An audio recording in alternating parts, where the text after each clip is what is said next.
चतुर्भुज को समझना, इससे जुड़ा हुआ आज हम भाग 2 लेकर आए हैं।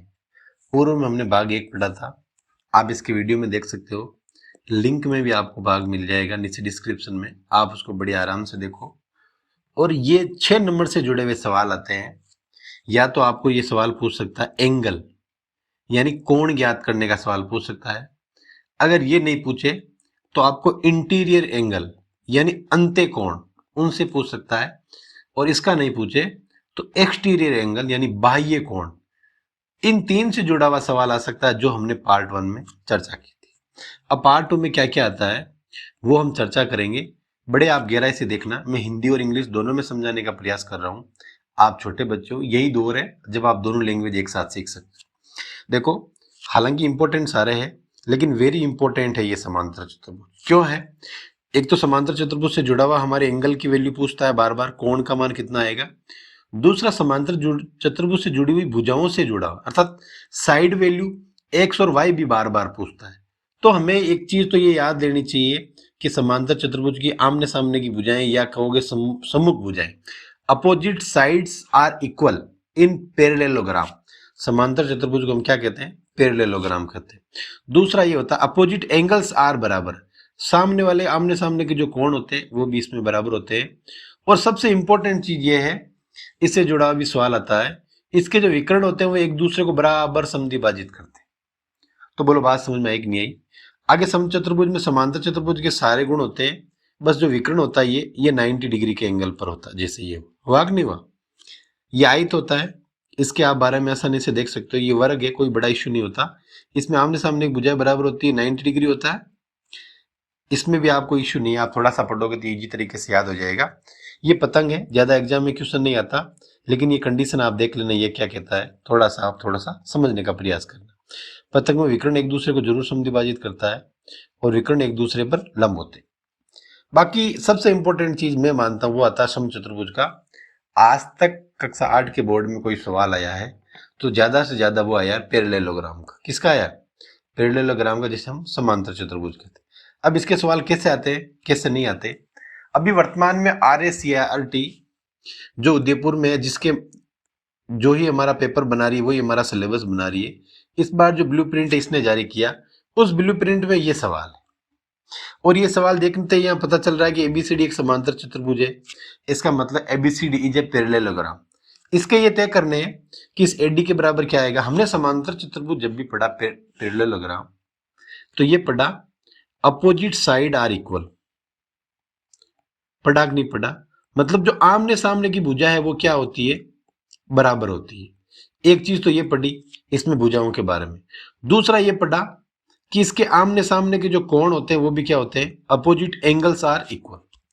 और तीसरी चीज ये कि जब समांतर चतुर्भुज ऐसे बनता है तो ये एक स्ट्रेट लाइन बनती है, और स्ट्रेट लाइन में जहां पर भी कोण बनते हैं वो 180 डिग्री के बनते हैं। अर्थात ये 180 डिग्री का बनेगा, ये भी 180 डिग्री का। अगर कहीं पर ये 70 डिग्री का दिया हुआ आता है तो ऑटोमेटिक आप पहचान लोगे ये कितना आएगा? 110। क्यों आया? क्योंकि इन दोनों का एंगल का योग होगा 180, 180 डिग्री। इसी प्रकार आप इनमें चेक कर सकते हो। तो आपको ये चीजें हमेशा याद रखनी है, थोड़ा सा समझने का भी आपको प्रयास करना चाहिए। अब देखो, यह सबसे पहला सवाल है कि AD के बराबर क्या आएगा। किसके बराबर? AD के। तो आप मुझे बताओ AD कहाँ है? ये हमने समांतर चतुर्भुज में पढ़ा अपोजिट साइड आर इक्वल। तो AD के बराबर क्या आएगा? यहां आप लिख दोगे AD बराबर BC लिख दो, चाहे CB लिख दो। तो यहां क्या आ गया? BC। ये सवाल वेरी इंपॉर्टेंट इसलिए करा रहा हूं, जब भी कोण की बात करता है या तो वो दे देगा ऐसे कोण C, लेकिन अगर ऐसे नहीं देकर वो कोण CAB दे तो आपको ध्यान रखना ये किस साइड में चल रहा है, लेकिन वो कोण जिसकी भी बात करेगा वो एक ही बात करेगा। ये कह रहा CAB, ये यहां से चल रहा है और इधर जा रहा है, तो इसके बराबर क्या आएगा?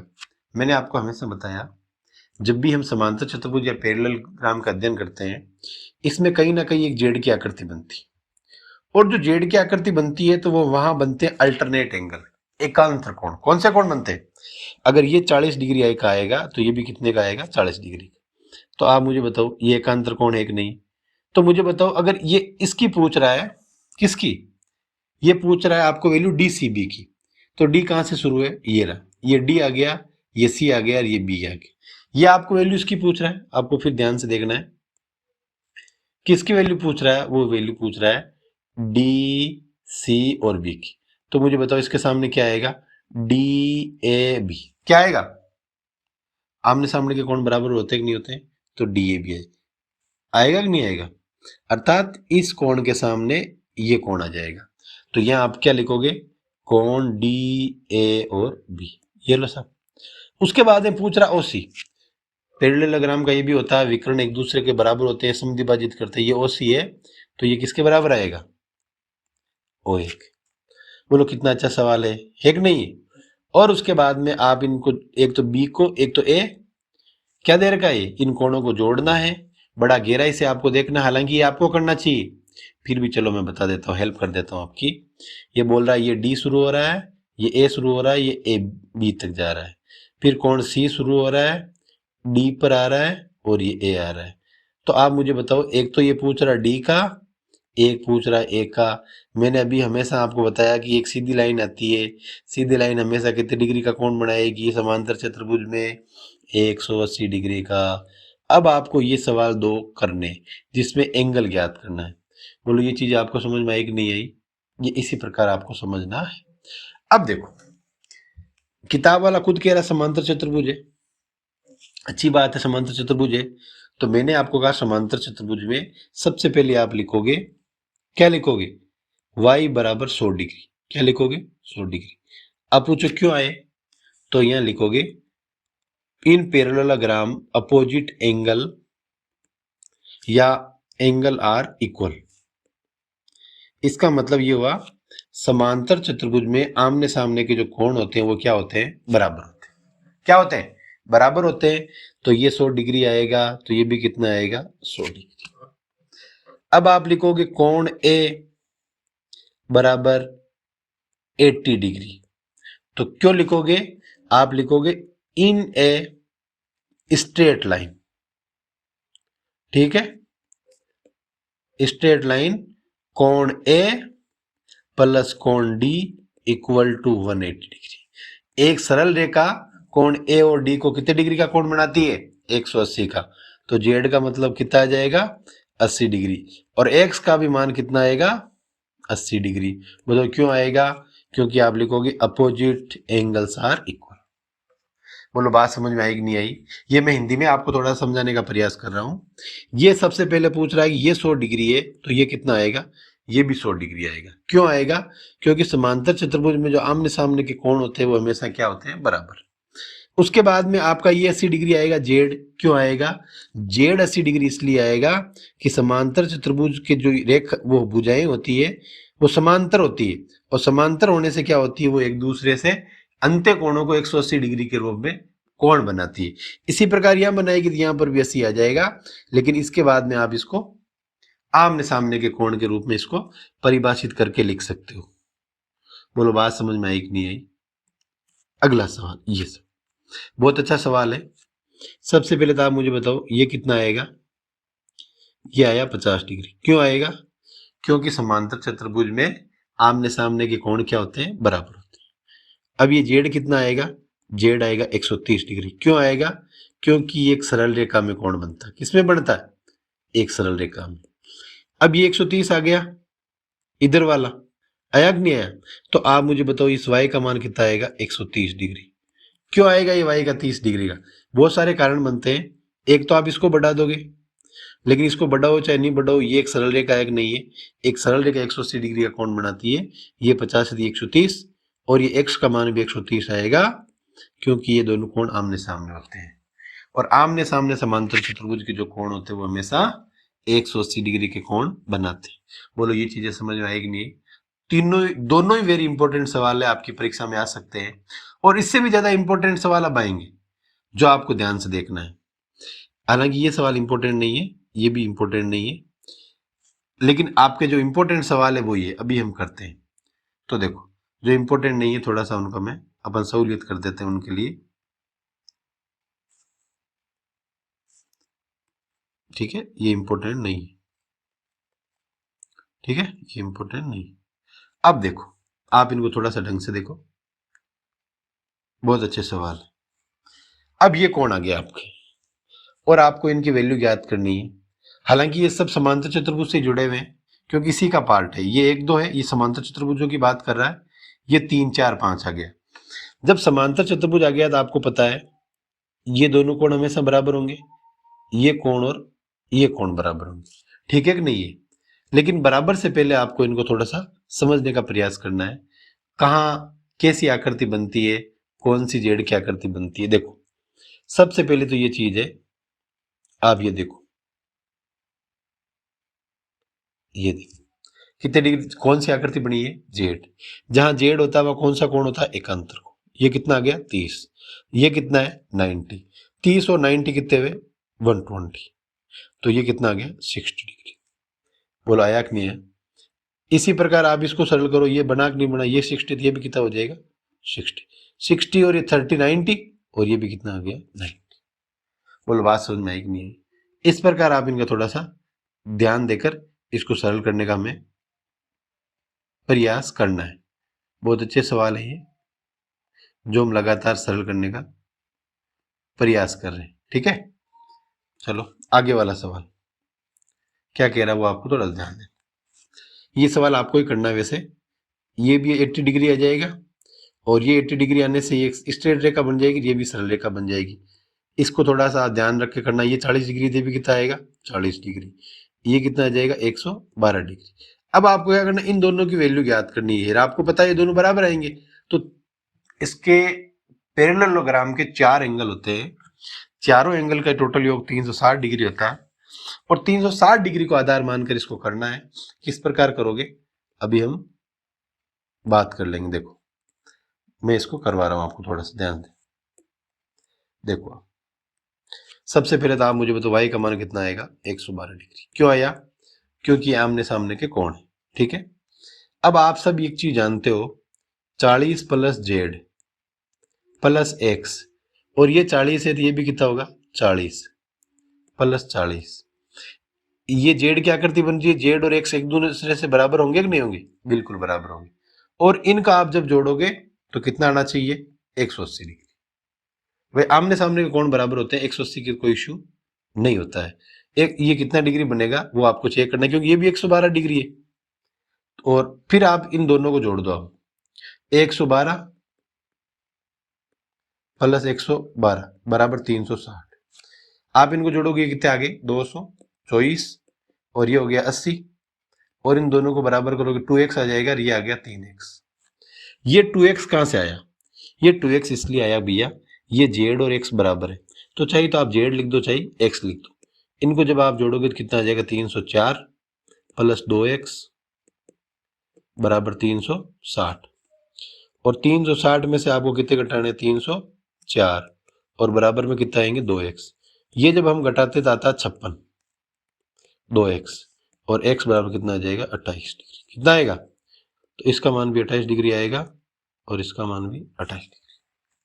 बोलो बात समझ में आई कि नहीं आई। आपको इसी प्रकार सवाल करने हैं, लेकिन बस सारे सवाल भूल जाओ। आप ये 2 सवाल सीख जाओ, आपको परीक्षा में कोई नहीं रोक सकता।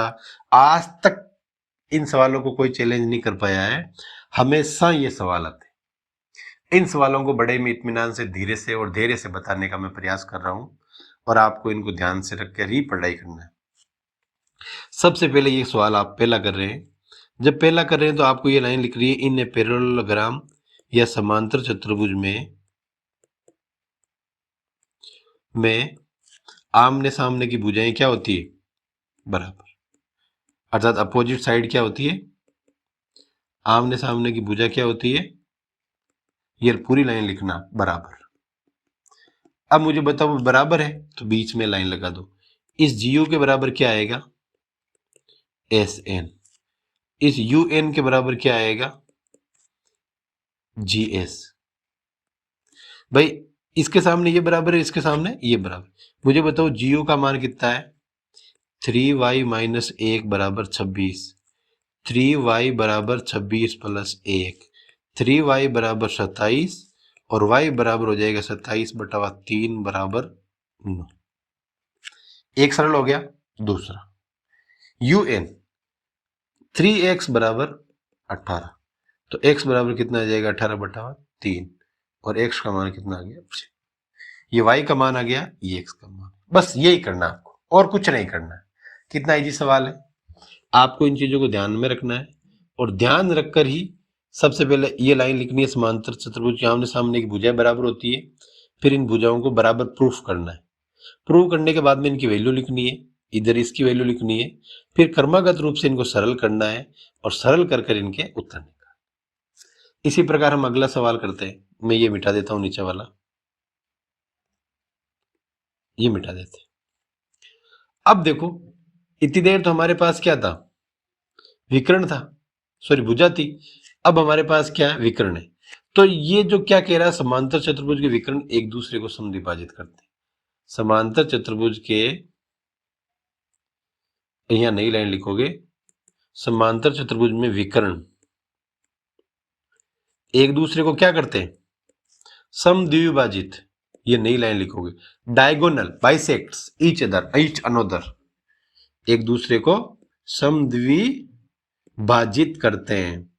जब समद्विभाजित करते हैं तो कराओ, किससे कौन कर रहा है, तो ये केंद्र मान लेना O, तो ये SO बराबर होता है OU और ये होता है RO बराबर होता है ON। SO की वैल्यू कितनी है 20, इसकी वैल्यू कितनी है y + 7, 7 इधर आ गया, ये लो, y इधर आ गया, ये लो, ये y का मान कितना आया 7। कितना आया 7। इसी प्रकार यहां रखो आप RO की वैल्यू कितनी है भैया 16 और यहाँ x + y। अब हमारे पास यहाँ y इसका यूज करना, तो यहाँ लिख लेना समीकरण 1 से क्या लिखोगे, तो 16 बराबर x + 7, ये 7 इधर आ जाएगा, x इधर आ गया और ये आ जाएगा 11 बराबर x। तो मुझे बताओ x और y की वैल्यू आई कि नहीं है। इसी प्रकार ही याद करना है और आपको ये चीजें हमेशा ध्यान रखना है। ध्यान रखकर सवाल करोगे बड़ा ही आनंद आएगा। आपको इनको बराबर रखना है, बराबर रख करके एक दूसरे का जहां यूज आता है उन यूजेबल को आपको ध्यान में रखते उपयोग को आपको सरल करना है। इस प्रकार हमने ये सारे इंपॉर्टेंट सवाल करे हैं।